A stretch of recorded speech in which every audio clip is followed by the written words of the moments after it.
পেটে যা টান পড়িছে, কি যে করি রে। খিদার জন্য ছেলেটা কি একে তো করলো দেখে মনে হচ্ছে দেখুন। ভালোই মালদার পাটি, টাকা পয়সা ভালোই আছে। যাই একটা প্ল্যান খাটাই, যদি করে ঢাপ পাওয়া যায়। কি করবে এবার বন্ধুরা দেখুন।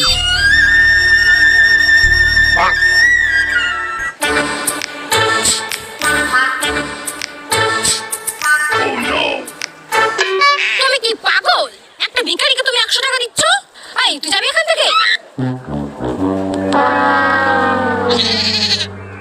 কি অবস্থা হলো ছেলেটার দেখুন। ম্যাডাম, আপনাকে না এই কালারের চুড়িদারটাই খুব সুন্দর লাগছে। খুব সুন্দর সুপার কথা বলেছে। এই নাও টাকা, মানি ব্যাগ পুরো 5টাই দিয়ে দিল।